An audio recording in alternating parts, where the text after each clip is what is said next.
Good morning, good morning. How are all of you?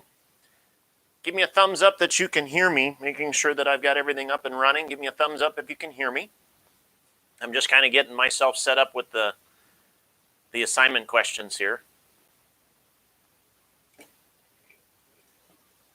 All right, excellent, excellent. Okay, so at this point in time, I'm just getting a couple of little quick things done.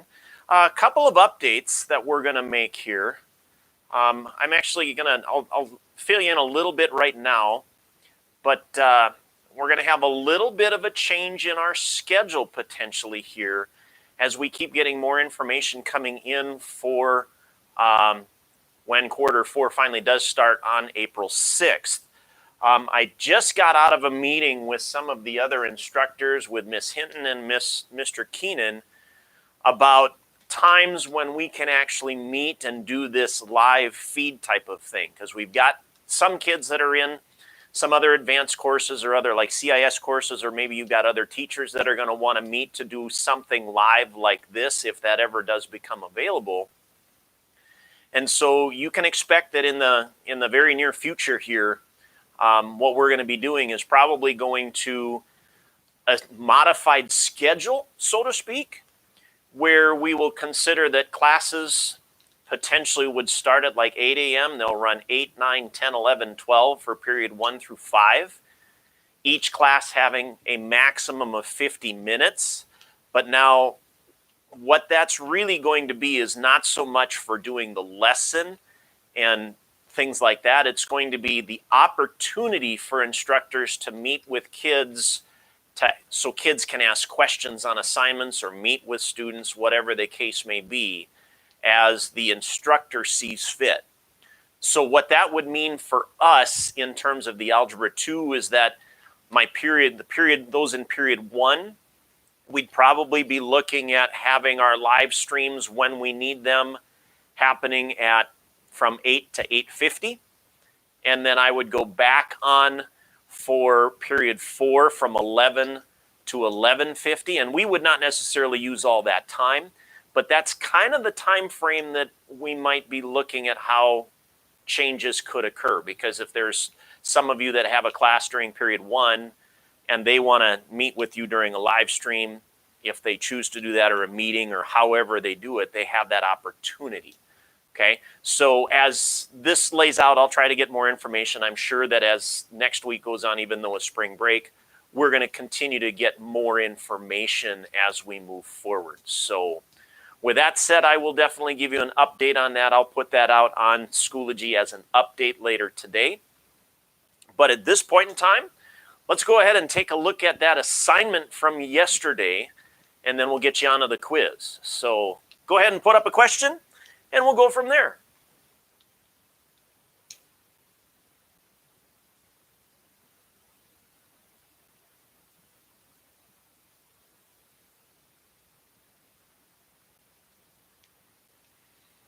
And welcome, everybody. I see all the wonderful names that have come in here. Wonderful. Thank you, thank you, thank you for coming on your last day of quarter 3. Number 10, 1, and 21. So I'll hit those in order. We'll go 1, 10, and 21.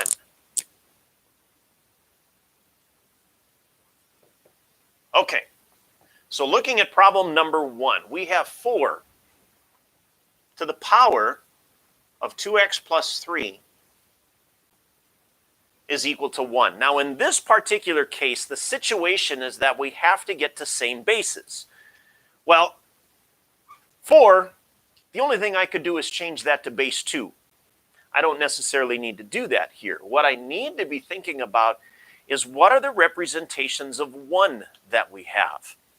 Now, since we're looking at things with exponents, here's what we need to keep in mind. Is that, let's say, well, I'll use 4s. Let's say I do 4 squared.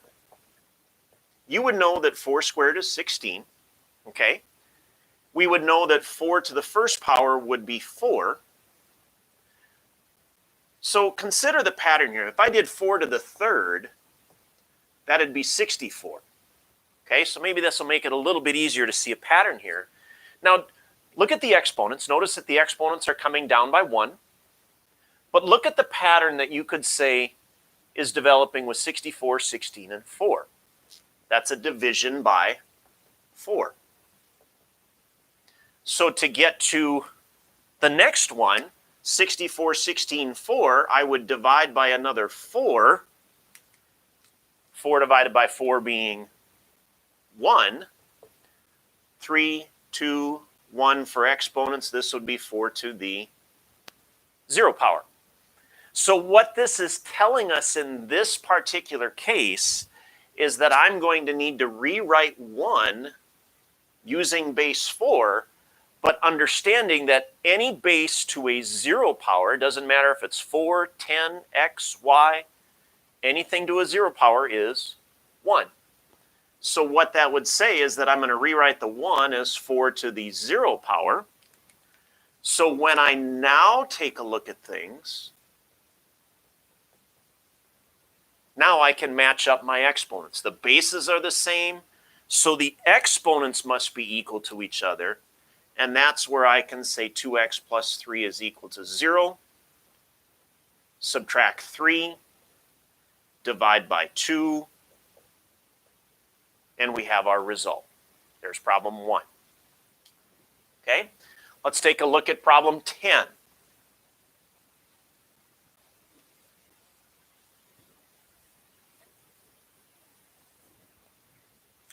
So in problem 10,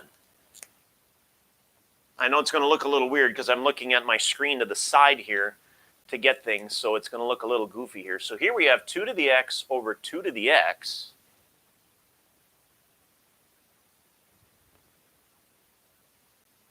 Yeah.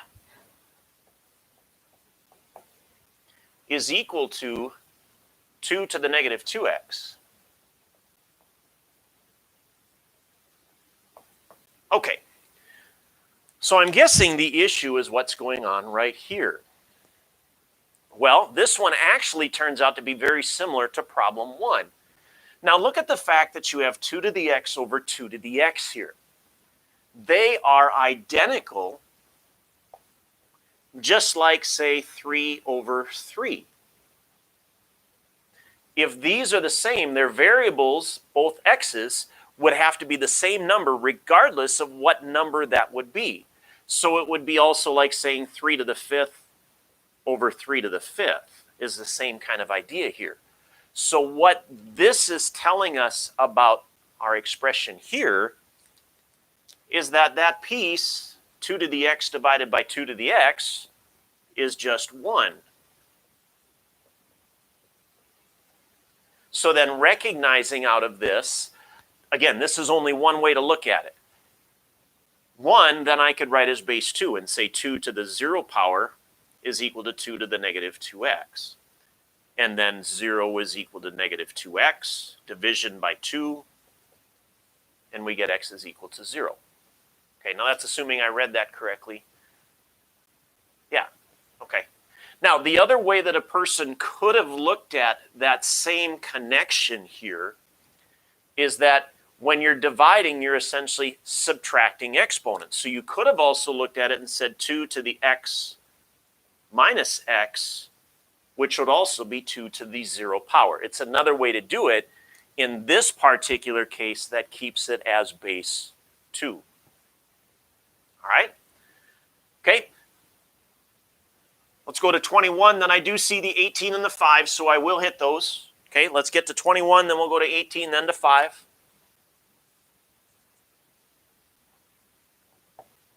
Okay, in problem 21, give me a second here. I got to scroll up.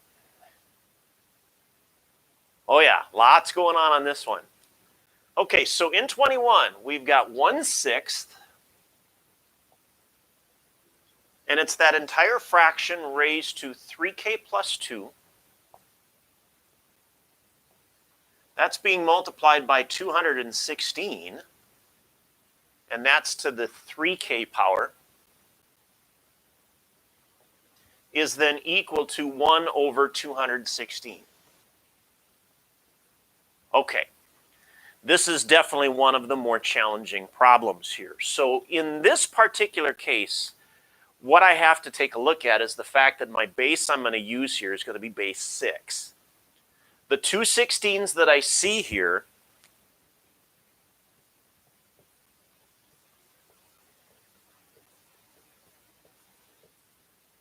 can be written as 6 to the third power. So what I'm going to do with that is then I'm going to now make changes with each of those 2/16 in their positions, and this is what it would give us. So we would say, I'm going to try to make the same connections here on every level. So 3k plus 2 on the first one. I'm not touching this yet. I will address that though. But the 2/16 that I see here, I'm going to change that and write that as 6 to the third power with that power of 3k still on the outside. And then on the 1 over 2/16, I'm going to write that as 6 to the third power in the denominator. Okay, so now I've at least got everything in terms of sixes here. Now, one thing that I do want to recognize, and that's with this first fraction, but it's also going to come up over here as well. This first fraction, the 6 in the bottom, I can say that that is 6 to the first power. Now, what we're going to need to do with the first fraction situation and this other fraction situation here is use the idea of a negative exponent.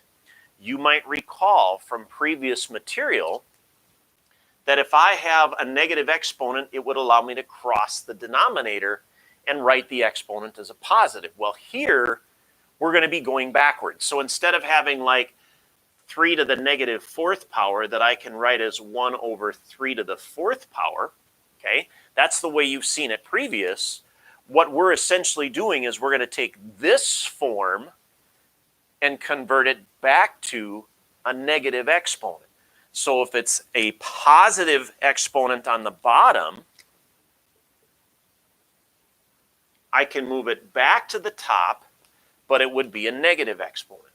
Okay, so that's what I'm going to do with the 1/6 here and the 1 over 6 to the third power in the other position.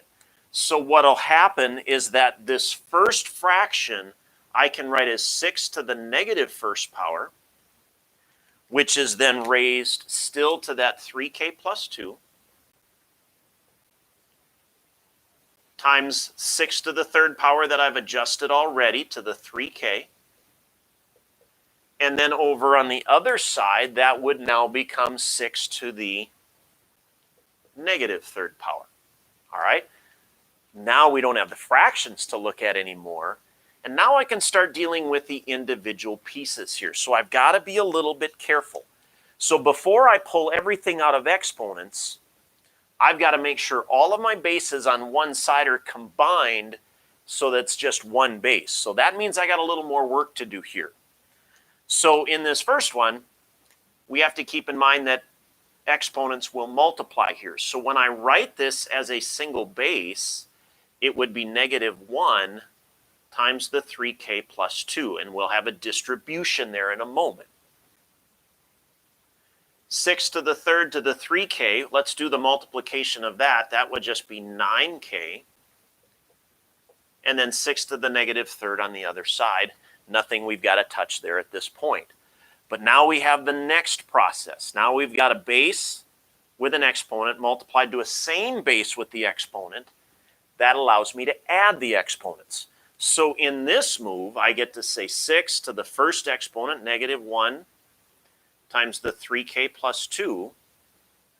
And I'm adding with it the 9k.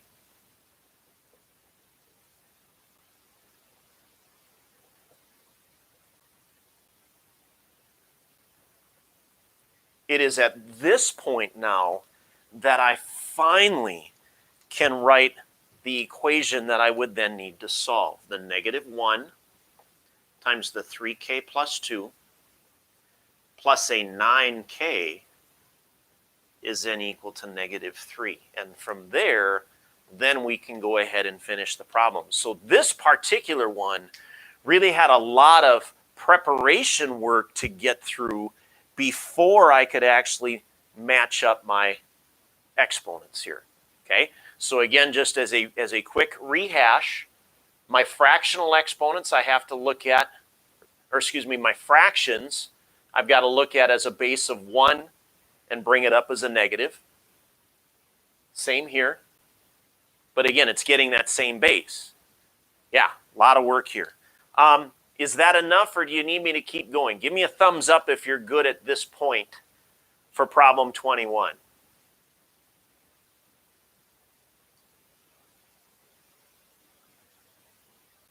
Or if you've got a question to it, just see if you can add to what I've done so far.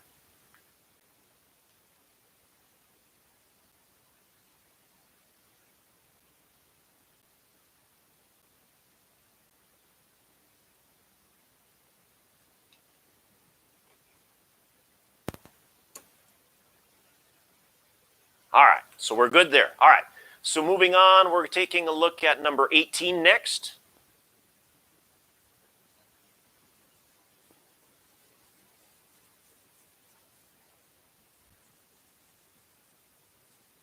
I think you'll find the quiz isn't that challenging on a problem there. I won't be that mean to you, at least at this point yet. Okay, so taking a look at problem number 18. Okay, so in problem 18, we have 81 to the, is that a 3x plus 2? Okay, making sure that I'm writing this down correctly, over 243. And that's raised to, are those n's? Yeah, those are n's. That's raised to a negative n power is equal to 3 to the 4th. Okay, I'm hoping that that's correct. I'm going to try to enlarge this a little bit. Yes, okay. Okay, so in this particular problem, again, it's going to be getting that same base. Well, they're giving me at least a clue here, base 3. So that means I'm going to need to rewrite 81 and 243 as base 3. Okay, so if I think of 81 here, very quickly, think of it as 9 times 9. Each of those 9s are 3 and 3. So that's 3 to the 4th power. Now, 243 is just going to be 3 to the 5th power. Okay?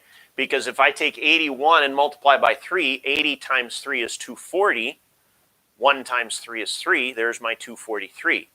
So when I rewrite this one, I'm going to rewrite the 81 as 3 to the 4th power. I'm raising that to the 3n plus 2. And then in the denominator, the 243, I'm rewriting that then as 3 to the 5th power. And then that is raised to the negative nth power. Now that's kind of nice because when I multiply those, I get to move it. On the other side, 3 to the 4th, that stays put.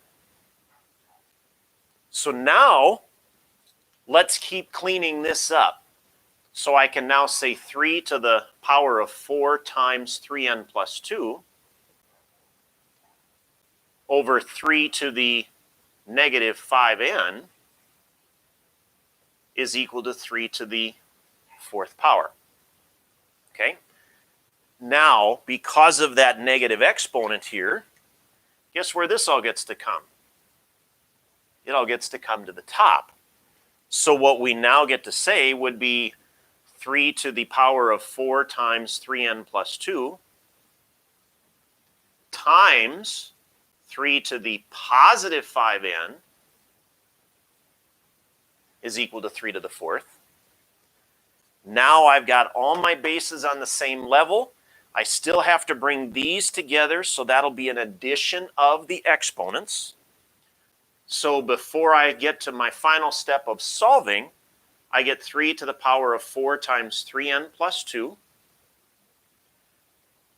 plus 5n is equal to 3 to the 4th power.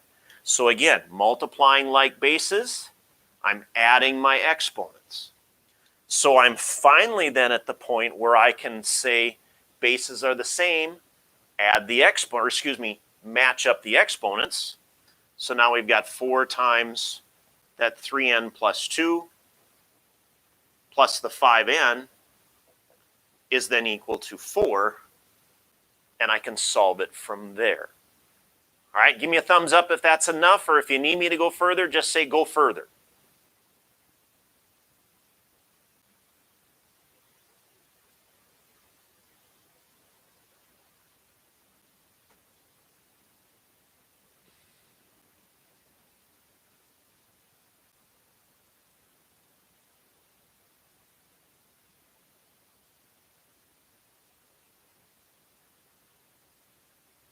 Our wonderful lag.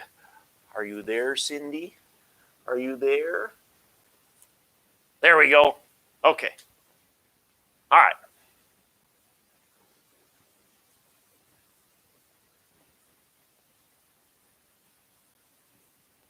Problem number 5.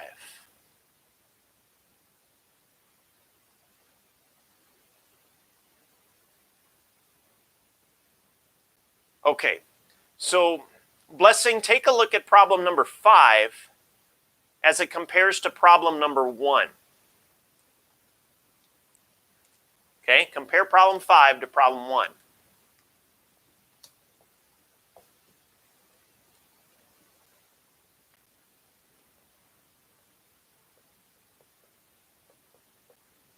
You'll notice the similarity here is pretty much on the same thing. Okay, so notice again, same base. 1 I've got to write as 4 to the 0 power. Now I can match up my exponents. 3x minus 2 is equal to 0. Add the 2, divide by 3, and you're set to go. Okay? Give me a thumbs up if that makes sense.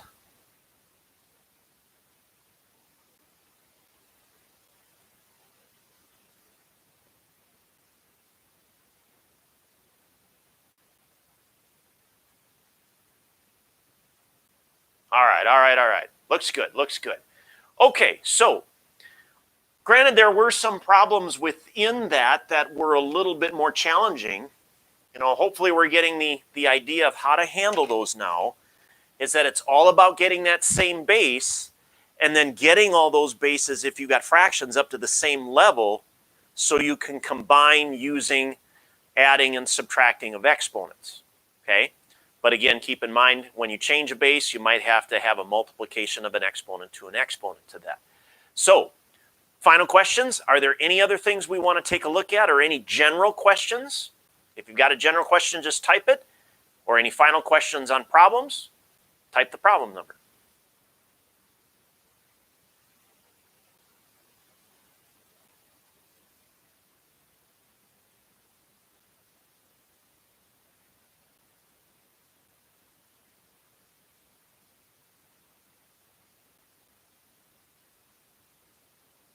All right, I see 15.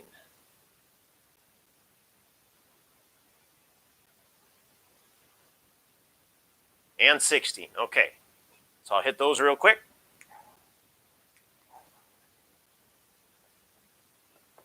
Okay, problem 15. We have 2 to the power of x times 1 over 32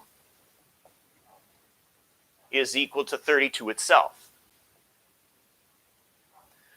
Now, there's multiple ways that we could handle this problem. But if we stay with intent here, let's change everything to base of 2. Now, if you think of 16, 16 would be 4 times 4. Each of those 4s would become 2s. That's 4, that's 2 to the 4th power. So 32 will be equal to 2 to the 5th power. So what I can do then here, and again, this isn't the only option. I can change then everything to base 2. So I could say 2 to the x times 1 over 2 to the 5th power. And that is equal to 2 to the 5th power. Okay? Now, because of that power on the bottom here, I can move this up as a negative exponent. So my next move is really coming right here and writing this as 2 to the negative 5th power. So I have the 2 to the x times 2 to the negative 5th is now equal to 2 to the 5th. Multiply like bases, we get to add our exponents. So this would allow us to say 2 to the x plus negative 5 or x minus 5 is equal to 2 to the 5th. And now I can argue x minus 5 is equal to 5. Quick solve, x equals 10. Okay? So that would follow the intent of this particular problem. Okay? Another way a person could have done this one is we could have multiplied 32 by 32 and written 2 to the 10th power over there, and then x would equal 10 right away as well. That's another option on that particular problem. So again, I can multiply by 32, so I could say 2 to the x would be equal to 32 that's already here, multiplied by another 32. So what that would then say is 2 to the x. If 32 is 2 to the 5th, we'd have 2 to the 5th and 2 to the 5th, which is 2 to the 10th. And we could say x equal to 10 that way. Okay? Let me know if that makes sense. Give me a thumbs up. I'll move on to 16.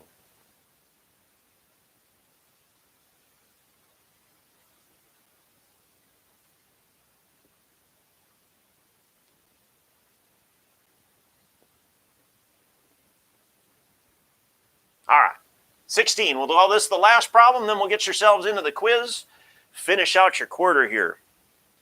So in problem 16, we have 2 to the negative 3p multiplied by 2 to the 2p is equal to 2 to the 2p. Now, again, we could do this kind of like we did problem 15 if we wanted to, and it might make sense that way. If I stayed with what the intent was, is that they would say, let's bring these together. And so we could say 2 to the negative 3p plus 2p, that would be equal to the 2 to the 2p. Now, this would allow me to say the following. I could say negative, well, actually, let's bring it together. This would be 2 to the negative p, if I combine that, equals 2 to the 2p. Now, that would argue that negative p is equal to 2p. Well, the only way that that's going to happen is if p is equal to 0. Now, a way that I could get that, this is kind of a longer method, which is why I'm going to come back and address this a little differently here. Bring everything to one side, because we have to bring variables together here. So I'm going to add p. Add p, that would give me 3p. So therefore, the only way that we're going to get this is if p is equal to 0. Now, in some ways, a person would argue that maybe this is a little bit of a long way of doing it. Okay? So another option here that we could do is the following. You'll notice that in the original problem, you're multiplying by 2 to the 2p here. Take a look at what would happen. I'm going to write this one out so you can see it.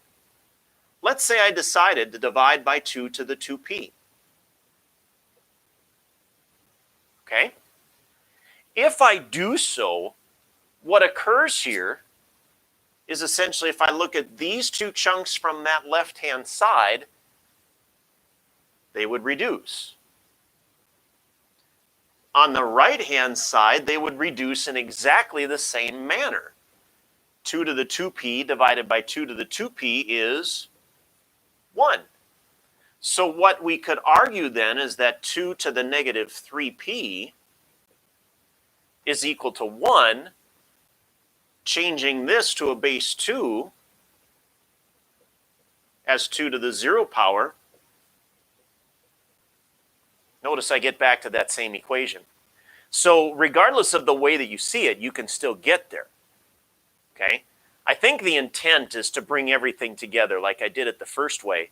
But sometimes we can do a little out of the box thinking and we'll be fine. Okay? All right. So, you are to your final quiz for this quarter, which actually that quiz will go on next quarter as I promised. Okay, so essentially we're getting ourselves a little bit going on quarter 4. So I will make sure that these grades that you get in for these quizzes will transfer to quarter 4.